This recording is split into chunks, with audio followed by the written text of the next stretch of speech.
barren, and I am not from your time.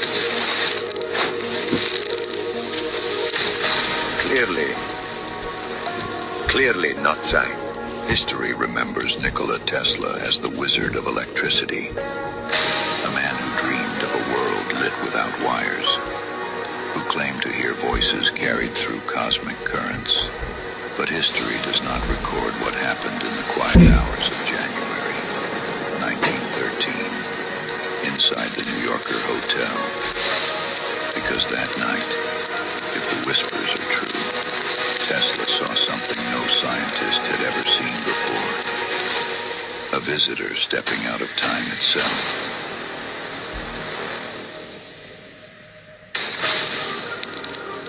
Mr. Tesla, I had to come. They said only you would understand. Understand what? That the future is in danger, and the past holds the key. The past? Mr. Tesla, I traveled here from 1838. 50 years before Tesla's death, a little-known American lawyer named Ingersoll Lockwood penned 2 novels. At the time, they seemed like curious works of Victorian fantasy. But more than a century later, they would be rediscovered, and the coincidences would shake the internet to its core. In 1893, Lockwood released Baron Trump's marvelous underground journey. The tale follows a precocious boy, Baron Trump, who inherits a mysterious manuscript. It is written by a mystic named Don Fum. In its cryptic words lies a map to hidden realms. Baron departs from Castle Trump, journeys across Russia, and descends into vast underground worlds. Along the way, he meets strange peoples, discovers portals between dimensions, and learns that the future is shaped by choices in forgotten places. The path is written through Russia, beneath the earth, to worlds unknown. 3 years later, in 1896, Lockwood published another tale, The Last President. Its opening pages describe New York in chaos after a populist outsider wins the presidency. Protesters flood Fifth Avenue. Stores are looted. The city teeters on the brink of civil war. To modernize, the parallels are uncanny. A boy named Baron Trump, a populist president, New York in upheaval. Were these the inventions of a whimsical writer, or fragments of something else? A glimpse of events not yet lived. Lockwood was no prophet. He was a lawyer, a satirist. His books fell into obscurity, gathering dust for a century. And yet, when they resurfaced in the digital age, the coincidences sparked a storm. People asked, were these simply stories, or were they echoes? Echoes of a timeline that someone, somehow, had already walked. What if Lockwood did not invent Baron Trump? What if he remembered him? What if these tales were not fiction at all, but the record of a traveler stepping between worlds, leaving faint footprints in history's pages?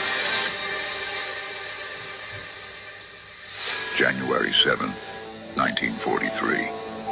Nikola Tesla is found dead in his hotel room.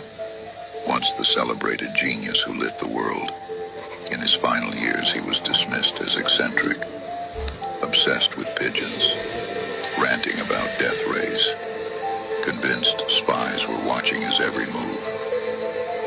But behind the strangeness lay a man still haunted by visions. Tesla had claimed that during his high-voltage experiments, he sometimes saw the past, present, and future unfolding together, as if lightning had torn a hole through time itself, showing him glimpses beyond human reach. Most dismissed it as madness. But what if he was right? The day he died, federal agents swept through his room. They seized trunks filled with notebooks, diagrams, and devices. Officially, they were cataloged and locked away. Rumors spread.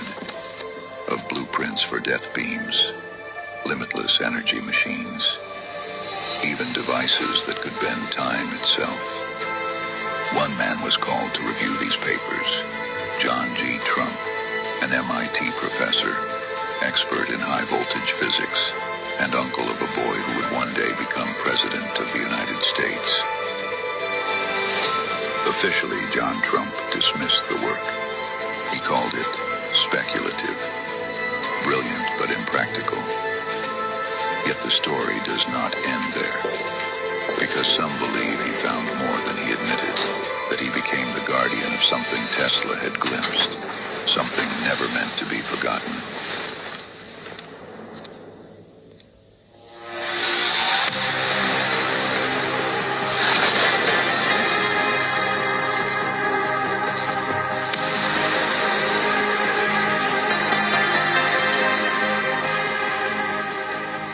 Tell me, boy, you speak of danger.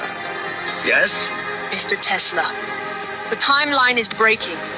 They will bury your work, but one of your own will keep it alive. One of my own? Who's there? What do you want? Guard them well, John. The future is written within those papers. They're speculation, visions, nonsense. Who are you? John, that's not nonsense, it's a map. The official record says John Trump found nothing of value in Tesla's papers and We patents. just need to know the truth, John. Was he on to something or not? But what if that dismissal was only a mask? What if Baron Trump himself ensured that Tesla's vision did not die? That it was carried forward, hidden until the future was ready to claim it? Look, I've told you, the work is radical, it's fringe nonsense, the work of a madman. In the final days of World War II, the world learned the name Wernher von Braun. He was the architect of the V-2 rocket, a weapon of terror that struck London and Antwerp. As Germany fell, the Allies scrambled for secrets. Both Russia and America wanted von Braun and his team. Through Operation Paperclip, von Braun was brought to America. Here his genius was reforged, not for war, but for exploration. He would go on to design the Saturn V rocket, the engine that carried humanity to the moon. But before that, in 1948, von Braun wrote Something Stranger, a science fiction novel called Project Mars.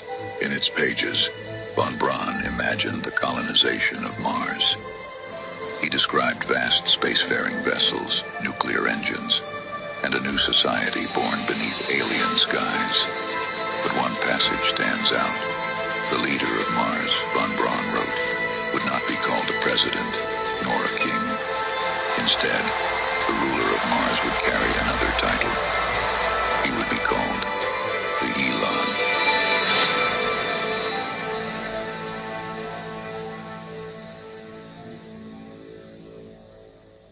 At the time, the name meant nothing. It was a curious detail, lost in a book few would read. But decades later, a man named Elon would rise. Elon Musk, a boy born in South Africa who grew up dreaming of rockets. A man who would one day stand before cameras and declare that his destiny was to build a city on Mars. Coincidence? Or prophecy? Did von Braun, a man obsessed with rockets and the stars, glimpse more than he could explain?